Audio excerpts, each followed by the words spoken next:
What is up, Scrub Familia? Pat here, and today we're going to be talking about something that is near and dear to my heart. We're going to be talking about Evil Android 21, which is the 21 from the Series 8 booster box, not to be confused with Good 21, which is the one from the Expert deck.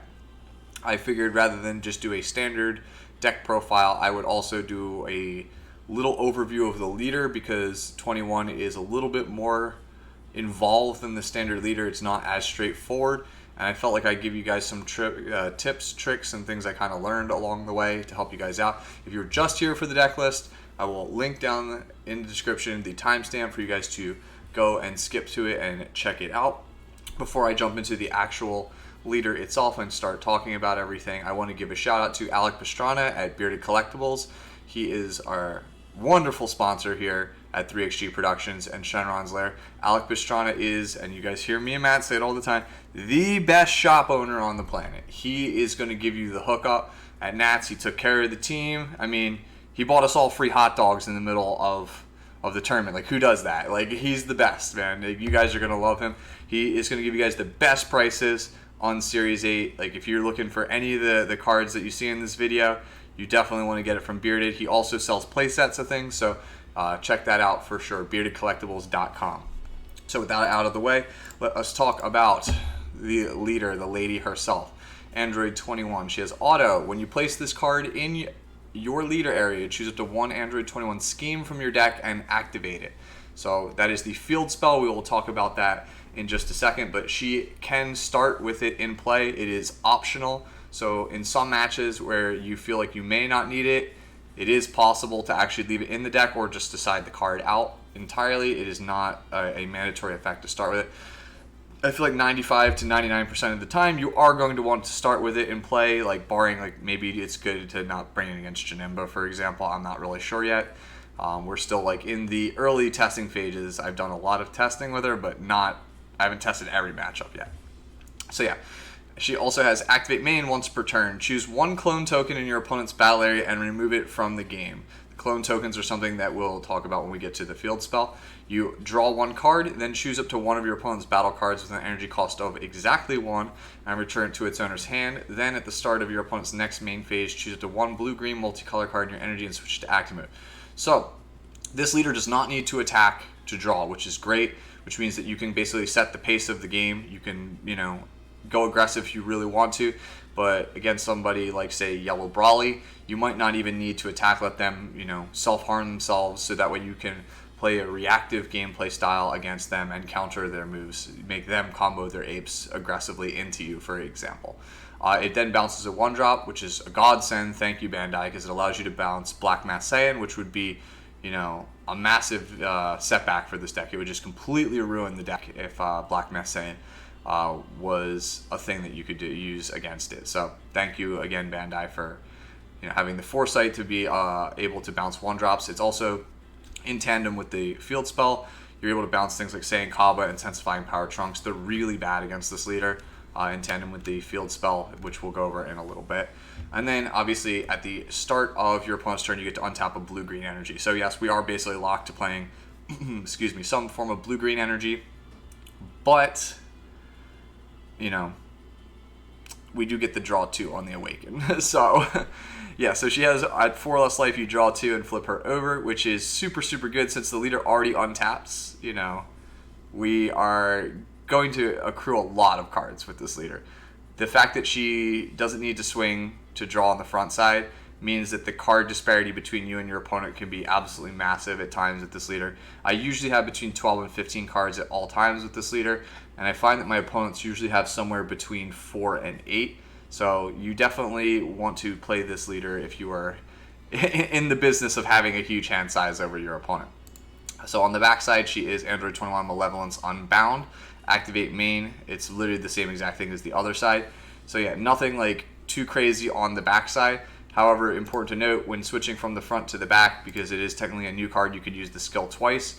That means if I were you, I would try to hold my Awaken for as long as possible. Try and use it on your turn, if at all possible, so that way you can use the front side to draw, Awaken, draw 2 more cards, and then use the backside skill as well, so that way you will get 4 cards in one turn, as well as being able to switch 2 blue-green multicolored energy to active mode at the start of your opponent's next turn. It's a huge tempo swing, and it's something I'd always try to shoot for if at all possible.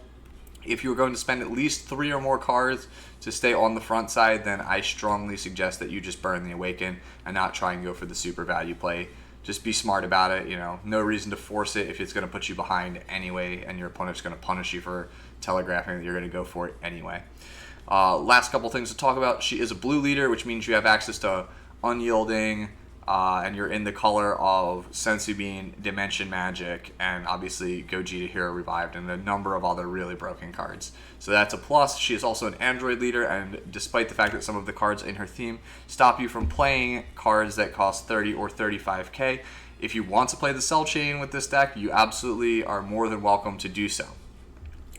So next up, we will talk about the field spell, which is 21 Scheme, and this is kind of like where the skill intensive part of the leader comes into play, because this field spell affects both you and your opponent, and basically you are playing like a really different game than you would normally with Dragon Ball Super. It's not a standard game, so to speak, because of this field spell. So you start with it in play, and it has auto once per turn. When you or your opponent play a non-token battle card, it can't attack for the duration of the turn. The once per turn means that the first battle card that either player plays can't attack. So what that means is that if you want to go on the aggressive, you need to bait out your own Android 21 Scheme and play a free or cheap battle card to basically absorb this first auto, so that the way the card you actually want to attack with can be played and then can swing. Your opponent basically has to do the same thing as well. I have seen in my limited testing so far, people literally burn Overwhelm just so that way they can play like a 5 or 6 drop and attack me, because it can't attack otherwise. I can't tell you how many people have gone like they drop a 1 drop to like then use their Overwhelm, and then they can't do anything else with their turn. So it's a really powerful auto, and you have to be aware of it at all times. I can't tell you how many times I have played a battle card and then swung with it and then realized I can't, and it's like, oh well, okay, I misplayed like really badly. It's really easy to misplay with this leader, and that's why I think that she's a little bit more complicated and a little bit harder to use than the standard leader. Next up, she has when you play a black card, place it in its owner's drop area. So she basically, you can't use any of like the crazy sideboard cards like, Kami, or even some of the crazy overrun cards like Fu. So yeah, just don't try it. It's not worth your time.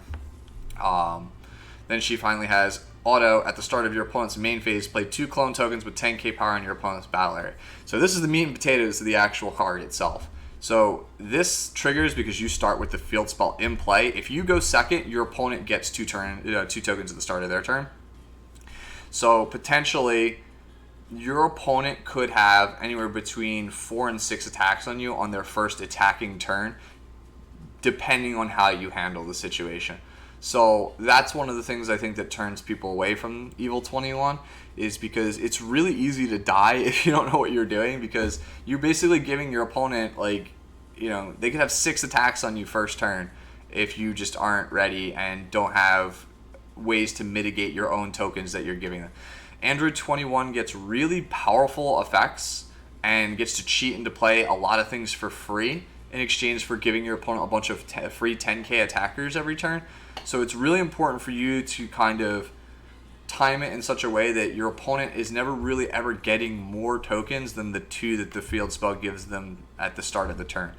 If you're ever in a situation where your opponent has 4 or more tokens on board at any given time, you've probably done something horribly wrong and will probably get overrun and lose the game. So proper token management and damage mitigation is the name of the game, and it is something that we very much value highly. So let us jump over to Shenron's Lair real fast and look at all of the cards that are actually clone token producers and clone token eaters. So the first up is the Android Creator. So it is a 1 cost, it'll eat a token to draw a card and give something 10k, but it's an extra card, so it only works on your turn, so it's probably not super great. Krillin is something that only 18 can use, and for the purposes of this video, we're only talking about 21. Vegeta is a 2 cost 10k, which is subpar, but it can eat a token to become a 20k with double strike until end of turn, which is not bad, but I feel like there are better options. Gohan is the same as Vegeta, but gets critical. I value critical a little bit higher, because the nature of this deck is it can go hard control pretty easily, and critical to me seems more like a control keyword, whereas double strike is more of an aggressive one. Piccolo is a free 5k blocker in exchange for a token, which is nice, but I don't really feel like you want to waste the sideboard or mainboard slots on this card, because I feel like they're just more impactful cards, including a stronger blocker that we'll talk about in a bit. Gotenks is really good for filtering through your deck. If your deck is not super dense with bombs or things you really want to play, and you're just trying to just play a very efficient game, or a game that is trying to fill the drop for sparking, Gotenks is your guy and is one of the better token clears, I feel like. Unfortunately, it only works on your turn. Otherwise, this card would be like an auto 4 of in 21, because it's kind of like a mini super combo. Goku is basically another mini super combo in that he's a 0-10k in exchange for eating a token, but he doesn't draw a card, which I'm not a super fan. 21, A Brilliant Idea, is arguably the best card in the entire deck, and when we get to the deck profile, I'll explain why I think she's probably the best card in the deck. Cell is a super important piece to most of the 21 shells that I have come across. He is the card that eats the most amount of clone tokens, and he gets you a 15k critical for free, basically, for eating the clone token. So he serves three actually very important roles. One, he's good for our control strategy. Two, he is a great way at token mitigation, which equals damage mitigation. And three, he is also a free battle card, which means that he can eat our auto from our field spell, which makes him invaluable as well. Frieza is slightly worse than Cell because he doesn't have critical, but he does help us in the aggro matchups where he can bounce lower costed guys back to our opponent's hand. But the most important thing about Frieza is that because the field spell will always give you 2 tokens, you will always start your turn with 2 tokens on board from your opponent's turn, outside of obviously the very first turn of the game if you won the dice roll. So what that means is that you always will have the option, to play Frieza to eat the auto once per turn summoning sickness from the field spell. That's super important, and lets us play most of our larger bombs unimpeded and allows them to go for game the turn we actually play them. And then the final token eater is Supreme Technique Son Goku, which is an arrival 20k blocker that can eat 2 clone tokens to discard a card from your opponent's hand. I feel like this isn't needed most of the time, but there are some pretty cool synergies with this. Obviously, it is a 20k green Goku, so it has good synergy with the free Piccolo from Series 7 if you want to go that route. It is also a Son Goku, which means that it is a great evolve target for things like SS Son Goku ever adapting from Draft Box 4, which also lends itself really good to the critical strategy, the untap strategy, and gives you a nice little bit of card advantage as well. So, yeah, Supreme Technique Son Goku is pretty good. And for the last 2 cards I want to highlight real fast, if you guys don't mind, is we have, for the purposes of clearing tokens, Hidden Awakening Kale is another solid option because you can choose all of your opponent's tokens and blow them up that way. I personally wouldn't recommend this, but for newer players who are still trying to get the hang of not dying to tokens or keeping the amount of tokens to a minimum, Hidden Awakening Kale is an option. Other than that, there is one other one, which is Photon Wave. Photon Wave is the one that comes with the Expert deck. It bounces all of your opponent's cards to their hand, and then you draw a card. So obviously you bounce all of your opponent's tokens.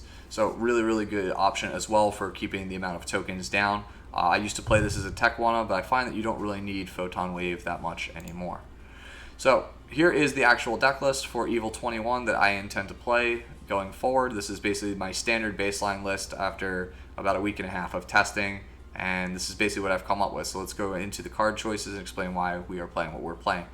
First up, 2 of Zeno Button. Really surprised this card was not hit by today's ban list.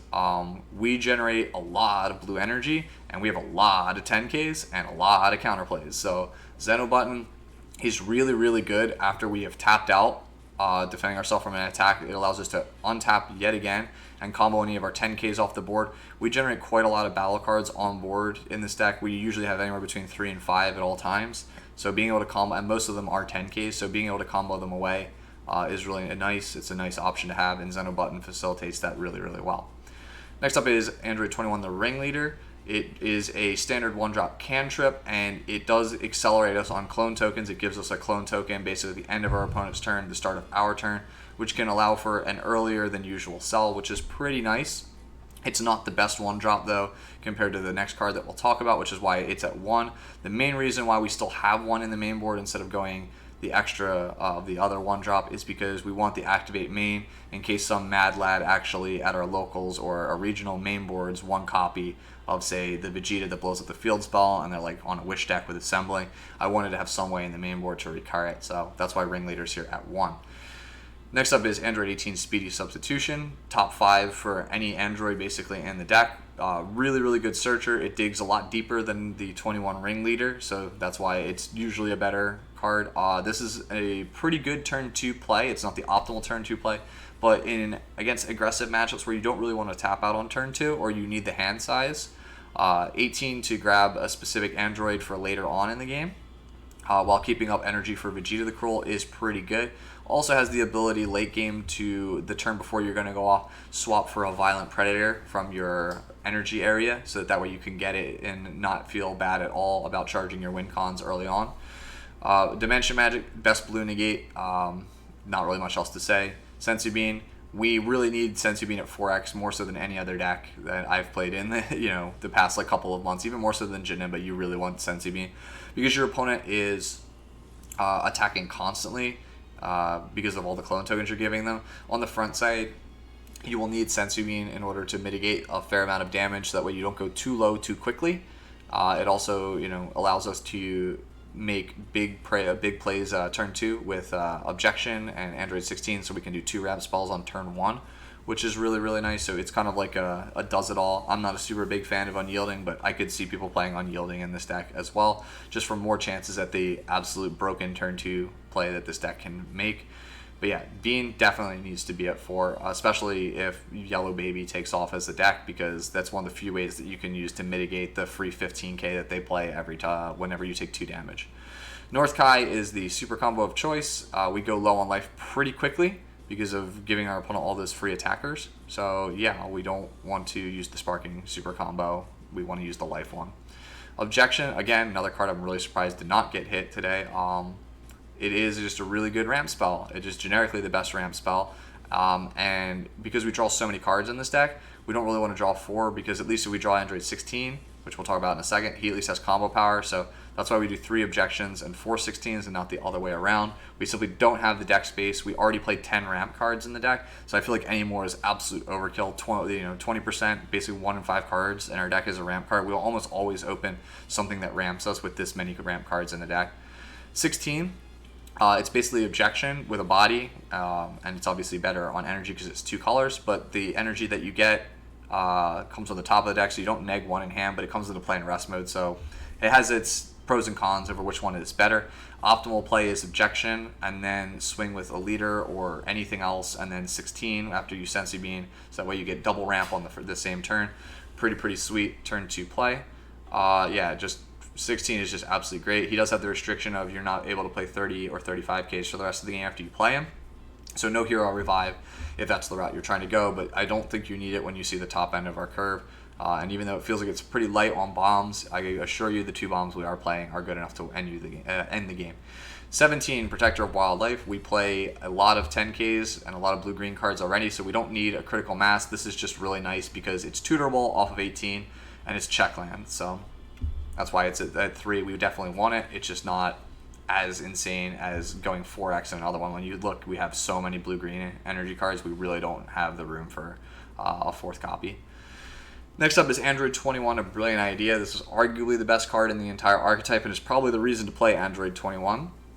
So at the end of your opponent's turn, they get 2 clone tokens, and then she has an activate main to eat a clone token to either KO something regardless of cost, which is pretty nutso. So you basically have free removal on a stick every turn, or you choose either your leader or any battle card, including herself, and give them 10k and critical. So this is basically kind of like Figure of Majesty on steroids. It's like a 3-cost Figure of Majesty that either gives something a big crit boost instead of like a medium crit boost, or just free unconditional removal. Odds are, because your opponent can't attack with the card that they play the first turn, if they don't have a way to trick around the 21 scheme, they might just drop the bomb and pass, and you might be like, okay, cool, brilliant idea, kill it. Like, it's really, really good. And again, if they don't have like the removal for brilliant idea, then they're in a bad spot. And if they are wasting removal on brilliant idea, that means that all the higher end bombs aren't going to have removal ready for them on deck. So it's just a really nutso card. I could see the argument being made for 4. There's just not enough room, I feel like, in my shell currently for it.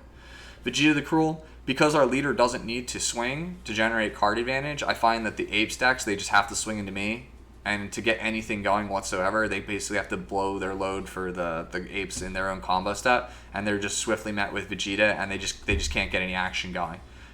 Even the Arrival, the yellow green Arrival versions, or even like any of the other Arrival decks, because they have to spend so much to Arrival the 5 or 6 drop that they're trying to bring into play. That's usually the first card they're playing anyway on the turn, which means it can't swing, which means that it's swiftly met with a Brilliant Idea right afterwards. So yeah, between these two cards in tandem, 21 and Vegeta the Cruel, it's really hard for your opponent to establish any kind of early to mid-game offense.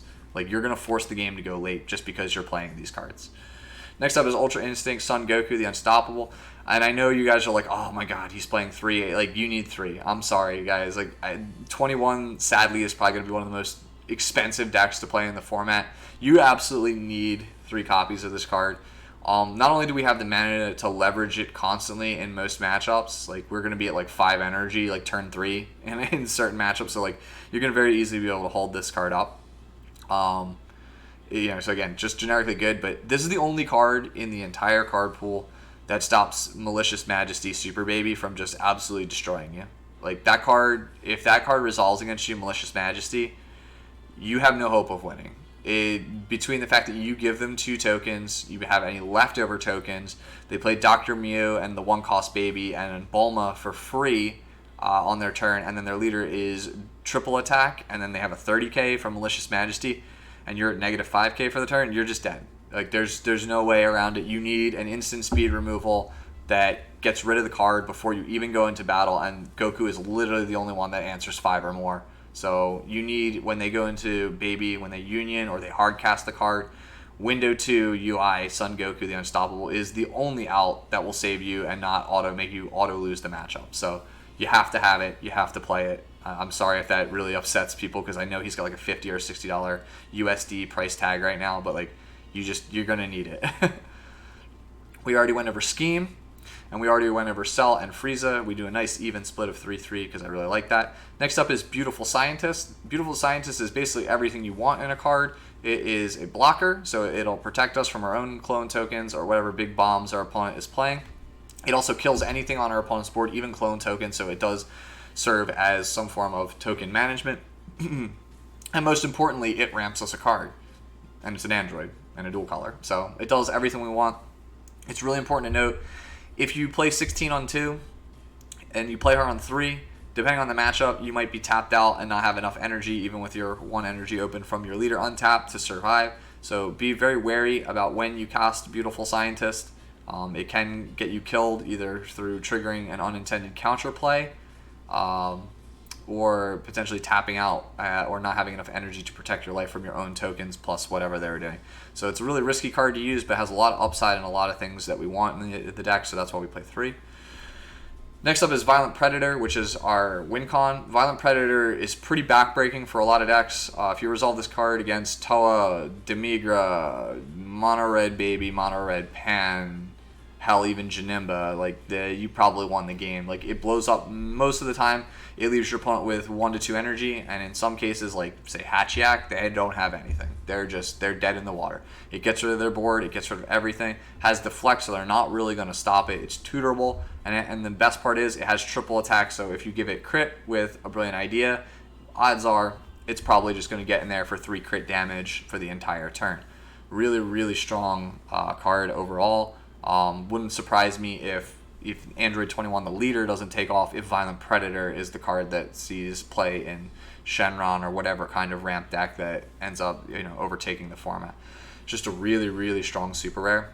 It could be a bit better, and there are situations where it's not the best card, but I find that when you have this much control in your 2 to 4 drop suite, you can, and also obviously these cells and the freezes, you can basically overtake any match with enough patience with just the mid game portion of your deck. So you don't feel like you need Violent Predator to win every matchup, but there are a handful of ones where she just automatically wins it straight up as soon as you cast her. And then finally, our ultimate of choice is Victory Strike. Surprise, we're a green deck, we're a ramp deck.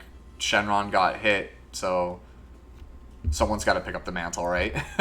Yeah, Victory Strike is still just as powerful as it always is. Like, your cards don't restrict you from playing it. You can just ramp into it, play Frieza for free, you know, to get around your own summoning sickness, cast Victory Strike, kill your opponent.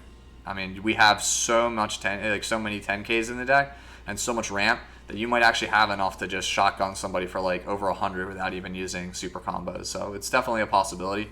It is my ultimate of choice. Obviously, we haven't seen the secrets for Series 8 as of the recording of this video, so there might be a better one.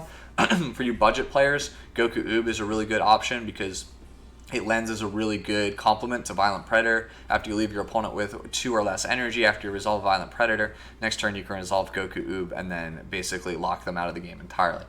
Here in the sideboard are a couple of other mid to late game bombs that you might consider with 21 if you do not have Victory Strike or you want to try and go for a more 5-drop centric plan when Violent Predator is not a good choice. Some of these are good sideboard cards. Beerus lends really well to the hand control strategy of the deck. Ultimate Fusion Gogeta is a very obvious, good stuff, 5-drop removal, draws us cards. Ever adapting, as we previously mentioned, the Arrival Goku has great Evolve synergy and Clone Token synergy with this. This will let you keep more energy untapped each turn, draw and see more cards, and it is a critical barrier threat that your opponent won't be able to deal with. A Bad Omen is a really nice one-of. If you're finding that you are constantly getting your opponent to 1 life but can't close out the game, having the ability to deal 1 damage from the energy area, especially since it's tutorable, is really, really nice. Next up is Son Goku and Son Gohan Saiyans of Earth. Good Arrival tech. We find we constantly have between 2 and 4 energy open on our opponent's turns, and we have a lot of blue-green energy for combo synergy. So this Arrival defensive card is actually pretty sweet, and it lets us bypass our field spell and have a pretty big beater. So really nice card, a little bit of hand control, so quite nice. Whis, Keeper of Universe 7, we'd have so much multicolored energy. This card is basically always a 5 cost. Barrier Double Strike 25k means that it's a pretty solid beat stick, and it does provide us a nice amount of protection and being able to negate leader swings. So yeah, this is the primary shell that I'll most likely be using. This is the primary 50. It works really well. Hopefully you guys enjoy it. There are other options though that I would like to just take a quick moment to explore. There is the possibility of playing Gogeta Hero Revive with this leader with a list such as this. We can use Vegeta Energy Absorber as one of our Vegetas. Because our leader constantly untaps energy at the start of each turn of our opponent's turns, you will always trigger energy absorbers once per turn auto. So therefore, you are drawing 1 card on each player's turn during each of their draw steps, which makes Energy Absorber a pretty solid Vegeta fusion target if you were trying to fuse for Hero Revive. Son Goku, Spirit of the Planet, is a pretty solid mid-game beater that turns into a win con out of nowhere for 2 energy by making him a 25 triple strike. So he's a pretty good card as well. He has Revive, so it's kind of hard to deal with him. He's also 15k, which makes him a good fusion target for Hero Revived. Gotenks, we have difficulty getting Sparking 10 on time when we get to 5 energy. Gotenks not only clears the tokens for us so we're not overwhelmed, he digs faster for the Goku and Vegeta pieces as well as Hero Revived itself, and he fills the yard basically for free. So he is a pretty solid card there as well. And then obviously Hero Revived is a broken win con that I'm surprised was not banned.